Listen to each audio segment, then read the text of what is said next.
जय श्री कृष्णा। राधे राधे। एक गांव में एक सुखी परिवार रहता था।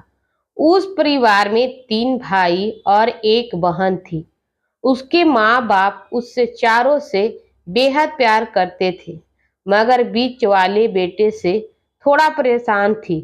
बड़ा बेटा पढ़ लिख कर डॉक्टर बन गया था और छोटा बेटा भी पढ़ लिख कर इंजीनियर बन गया था। मगर बीच वाले बेटा बिल्कुल गंवार और आवारा किस्म का था। कुछ समय बाद उनके दोनों बेटे डॉक्टर और इंजीनियर ने शादी कर ली और महीने के बाद ही इनकी बेटी का भी एक अच्छे घराने में विवाह हो गया। मगर बीच वाले बेटा का अभी भी कुंवारा ही था। वह अनपढ़ था और कहीं पर मजदूरी का छोटा सा काम करता था। उसको शादी के लिए कोई भी लड़की नहीं मिल रही थी। उसके माँ बाप उससे बहुत परेशान हो चुकी थी। अब जब भी उनकी बहन अपने मायके आती तो वह अपनी डॉक्टर और इंजीनियर दोनों भाइयों से मिलती थी, मगर बीच वाले भाई से बहुत कम मिलती थी, क्योंकि वह उससे ज्यादा पैसे नहीं दे पाती थी। लेकिन फिर भी वह अपनी बहन से बहुत अधिक प्यार करता था। कुछ समय बाद उनके पिताजी की बीच वाले बेटे की बिना शादी किए बिना ही मृत्यु हो गई।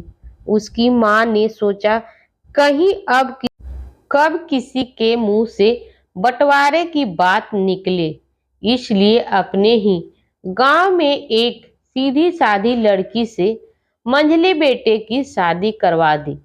शादी होते ही न जाने क्या हुआ, अनपढ़ बेटा मन लगाकर काम करने लगा और पहले से कहीं ज्यादा मेहनत भी करने लगा। अब कोई भी पुराना दोस्त उनको मटर गश्ती के लिए बुलाने आता तो वह मना कर देता। एक दिन उसके डॉक्टर और इंजीनियर भाई ने सोचा कि यह तो गंवार है और अनपढ़ है, हम इससे कहीं ज्यादा पैसे कमा लेते हैं, इसलिए अब हमें बंटवारा कर लेना चाहिए। माँ के लाख मना करने के बाद भी दोनों बेटे ने बंटवारा की तारीख तय कर दी और उन्होंने अपनी बहन को भी बुला लिया। तभी उसकी गंवार भाई कहता है कि तुम लोग बंटवारा कर लो, मुझे जो बचे वो दे देना या ना देना, मैं शाम को आकर अंगूठा लगा दूंगा।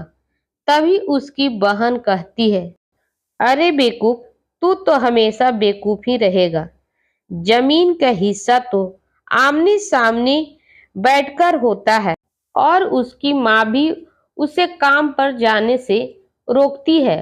उसकी वकील भी वहां आ जाता है और कहता है कि आपका सारा हिस्सा मिलाकर 10 बीघा जमीन और एक मकान है। अब यह बताओ किसको कितना हिस्सा देना है, मैं उसे हिसाब से कागज बना दूंगा। तब गवार भाई कहता है, वकील साहब 55 बीघा जमीन हमारे दोनों भाइयों के नाम लिख दो और यह हमारा घर मेरी प्यारी बहन के नाम कर दो। तब दोनों भाई पूछते हैं कि तू अपने हिस्से में क्या लेगा। गवार भाई कहता है कि मेरे हिस्से में मेरी प्यारी माँ है। वह अपनी पत्नी की तरफ मुस्कुराते हुए कहता है, क्यों, क्या मैं गलत कहा? उस गवार और अनपढ़ की पत्नी अपनी सास से लिपटकर कहती है, माँ से बड़ी वसीयत क्या होगी मेरे लिए। उसी वक्त उसका गवार पति भी अपनी माँ से लिपट जाता है।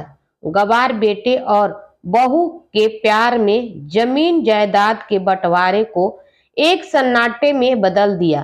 तभी बहन अपने गवार भाई के गले लगकर लिपट कर रोती हुई कहती है कि माफ कर दो भैया, मैं आपको सम्मान नहीं दे सकी। तभी उसका भाई कहता है, मेरी प्यारी बहना, इस घर में जितना अधिकार हमारा है उतना ही तुम्हारा भी है। और रही बात बंटवारे की, तो बंटवारा नहीं करने से जीवन खत्म तो नहीं हो जाएगा। क्यों करते हैं हम बंटवारा? क्या हम एक साथ मिलकर नहीं रह सकते हैं? जैसे हम बचपन से मिलकर खेलते रहते थे, एक साथ मिलकर रहने को ही तो कहते हैं एक अच्छा परिवार। और उसके परिवार को संभालती है एक माँ। तभी उसके दो भाई भी बहुत शर्मिंदा होते हैं और वह बंटवारे को सभी कागज फाड़ कर फेंक देते हैं। और उस दिन के बाद से उनका पूरा परिवार खुशी खुशी एक साथ रहने लगे। वीडियो अच्छी लगी तो वीडियो को लाइक करें, चैनल को सब्सक्राइब करें, दोस्तों के साथ शेयर करें, कमेंट में अपना राय जरूर लिखें।